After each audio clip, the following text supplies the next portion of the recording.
Investment की strategy से ज़्यादा हमेशा उसका एग्जीक्यूट कैसे हो रहा है स्ट्रैटेजी ये मायने रखता है।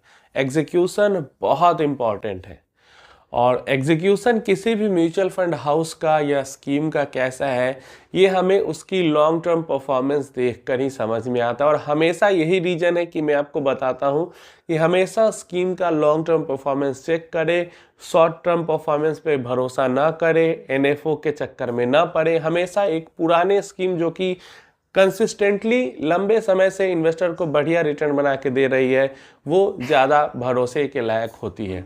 सिंपल सा मैं आपको एग्जांपल यहाँ पे बताता हूँ। पिछले 5 सालों की ही अगर हम बात करते हैं तो कई सारी स्कीम्स हैं जो कि कई सारी स्ट्रेटजी लेके आई।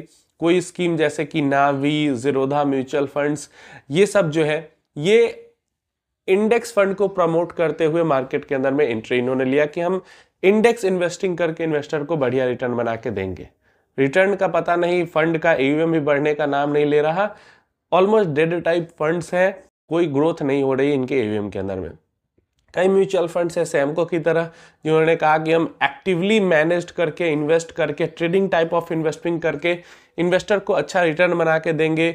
आए वो भी बहुत कोशिश किए लेकिन एयूएम उनका भी स्टेबल पड़ा हुआ है। वाइट ऑक म्यूचुअल फंड हो गए, ओल्ड ब्रिज म्यूचुअल फंड हो गए, कई सारी कंपनीज पिछले 5 सालों में आई है जो कि कई सारे वादे की हैं, कई सारी अपनी नई नई स्ट्रेटजी उन्हें बताया कि हम ऐसे रिटर्न देंगे वैसे रिटर्न देंगे, लेकिन हमें देखने को मिला है कि कोई अच्छा रिटर्न नहीं बना के दे पाई है। और अच्छा नहीं रिटर्न बना के दे पाई है तो उनका एयूएम बढ़ नहीं रहा है और ना इन्वेस्टर उसके अंदर इन्वेस्ट करें, क्योंकि इन्वेस्टर भी रिवॉर्ड उन्हीं को देते हैं, इन्वेस्टर भी अपना पैसा उन्हीं को देते हैं जो इन्वेस्टर को अच्छा रिटर्न बना के देता है ज़्यादातर केस में, जो इंडिपेंडेंट इन्वेस्टर है।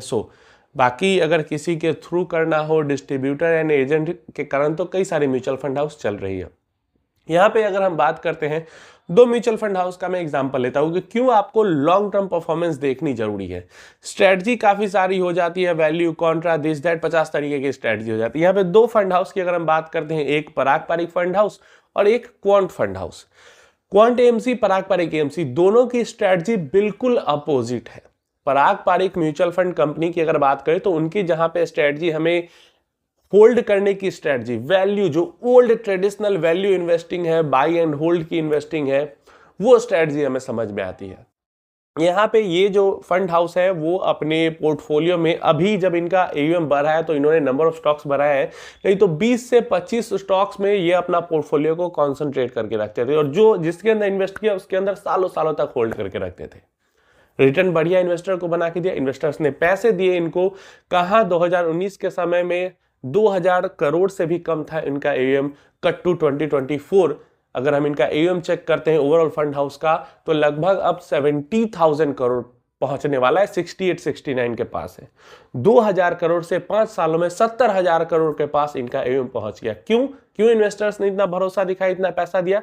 क्योंकि इन्होंने जो अपनी स्ट्रेटजी बताई उस पर काम किया और इन्वेस्टर को अच्छे रिटर्न बना के दिए। वैल्यू स्ट्रेटजी तो काफी सारे लोग फॉलो करते हैं, बाई होल्ड की स्ट्रेटजी तो काफी एएमसी फॉलो करती है, लेकिन पराग पारिक एएमसी जैसा रिटर्न नहीं वो बना के दे पाती है। सेकेंडली हम क्वांट की बात करते हैं, बिल्कुल पराग पारिक से अपोजिट स्ट्रेटजी। जहां पराग पारिक बाई एंड होल्ड की स्ट्रेटजी फॉलो करती है, वैल्यू स्ट्रेटजी फॉलो करती है, वहीं क्वांट एएमसी की बात करें तो इनका बिल्कुल भी होल्डिंग से तो कोई मतलब ही नहीं है। अगर इन्हें कुछ हफ्तों से लेकर कुछ महीनों तक का भी किसी स्टॉक के अंदर में मोमेंटम दिखता है कि ये रिटर्न बना के दे सकती है तो वो उसके अंदर में इन्वेस्ट करते हैं। इसीलिए इनका जो टर्नओवर रेशियो है वो 100%, 200%, 500% तक भी दिखता है। तो ऐसे में जहां एक जो बिल्कुल खरीदती है और बैठ के पकड़ के रखती है होल्ड को, वहीं दूसरा खरीद बेच बाई सेल करते रहती है, और फिर भी क्वांट म्यूचुअल फंड भी अच्छा रिटर्न इन्वेस्टर को बना के दे रही है। तो दोनों की आप देख रहे हो इन्वेस्टिंग स्ट्रैटेजी दोनों की अलग है। जहां एक एकदम ही वैल्यू पे फोकस करती है, दूसरा मोमेंटम को पकड़ के रखती है। जिस स्टॉक के अंदर मोमेंटम दिखता है एंट्री करती है, खत्म, एग्जिट करके बाद खत्म। फिर भी दोनों अच्छे रिटर्न बना के दे रही है। क्वांट की भी अगर हम बात करते हैं तो 2019 के शुरुआती फेज में इसका जो एयूएम था वो सिर्फ 150 करोड़ से भी नीचे था, और कट टू 2024 5 सालों में इसका जो एयूएम है वो 66,000 करोड़ पहुंच चुका है। इतना जबरदस्त ग्रोथ, कितना गुना मल्टीप्लाई हुआ है यहाँ पे एसेट अंडर मैनेजमेंट, देख सकते हो। रीजन क्या है?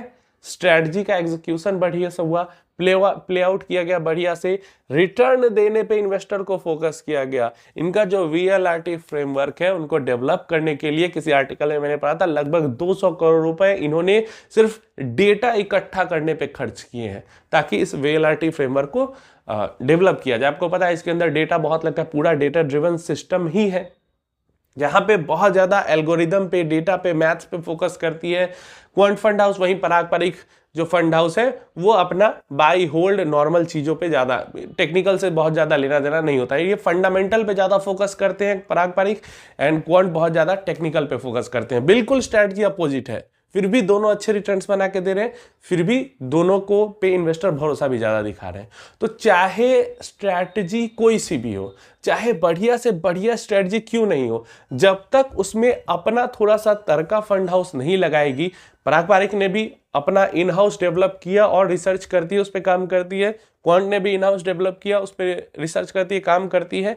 तो जब तक अपना उस पर तर्का नहीं लगेगा फंड हाउस का, अपनी तरीके से उसको बेहतर नहीं बनाया जाएगा, तब तक बढ़िया से बढ़िया स्ट्रैटेजी ही कोई क्यों ना फॉलो कर ले, वो इन्वेस्टर को अच्छा रिटर्न नहीं बना के दे पाएगी और वो इन्वेस्टर फिर उसको पैसा नहीं देगा इन्वेस्ट करने के लिए। थोड़े टाइम के लिए बेवकूफ बनाया जा सकता है, बहलाया जा सकता है, लेकिन लॉन्ग टर्म में नहीं बहलाया जा सकता।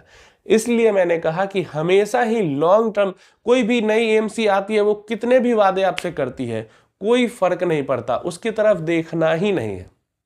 50 एएमसी पहले से पढ़े जो 50 तरीके के वादे करके बैठी हुई है, जो अपना वादा पूरा कर रही है, अच्छा पैसा बना के दे रही है, उसके साथ बने रहो, उसके स्कीम्स के साथ बने रहो। बाकी कोई भी नई एएमसी आके कुछ भी कहती है, या पुरानी कोई एएमसी है वो कितने भी तरीके के वादे कर रही है, कोई फर्क नहीं पड़ता। बढ़िया से बढ़िया स्ट्रेटजी 50 तरीके की, अभी नए पे स्पेशल अपॉर्चुनिटी फंड कई सारे लॉन्च हो रहे हैं, स्पेशल अपॉर्चुनिटीज, नई स्ट्रेटजी। तो ऐसा कुछ नहीं होता है, आपको सिंपली लॉन्ग टर्म स्ट्रेटजी देखनी है, लॉन्ग टर्म परफॉर्मेंस देखना है। चाहे कोई वैल्यू स्ट्रेटजी फॉलो करके परफॉर्म करके दिखाए, कोई ग्रोथ फॉलो करके परफॉर्म करके दिखाए, कुछ भी फॉलो करे स्ट्रेटजी, लॉन्ग टर्म परफॉर्मेंस अगर अच्छी है तो स्ट्रेटजी अच्छा वर्क कर रही है, नहीं है लॉन्ग टर्म परफॉर्मेंस अच्छी तो स्ट्रेटजी अच्छा वर्क नहीं कर रही। आपको ये नहीं सोचना है कि मैं इसी स्ट्रेटजी वाले म्यूचुअल फंड के अंदर इन्वेस्ट ही करूंगा। क्लियर है? आपको ये नहीं सोचना है। कोई भी स्ट्रेटजी फॉलो करे, कैसी भी स्ट्रेटजी फॉलो करे, हमें बढ़िया रिटर्न बना के दे, बस बात खत्म।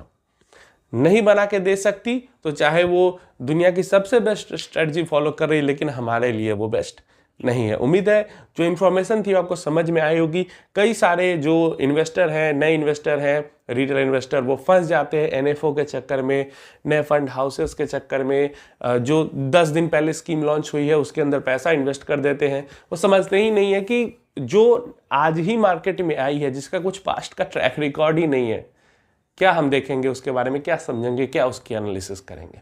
उम्मीद है आपको आगे फंड सेलेक्ट करने में इस वीडियो की इंफॉर्मेशन से हेल्प मिलेगी। हमेशा ही चेक करो 1 साल, 3 साल, 5 साल, 8 साल, 10 साल कैसा परफॉर्म कर रही है, सिंस इंसेप्शन कैसा परफॉर्म कर रही है, उस स्कीम का सब कुछ, ये सारी चीजें आपको चेक करनी है। 1 साल में रिटर्न दे दिया अच्छा तो इन्वेस्ट कर दिए, ये सब बहुत गलत इन्वेस्टिंग स्ट्रैटेजी है आपकी। अगर आप 1 साल, 2 साल, 3 साल को देखकर इन्वेस्ट बस कर देते हो, ऐसा बिल्कुल नहीं करना।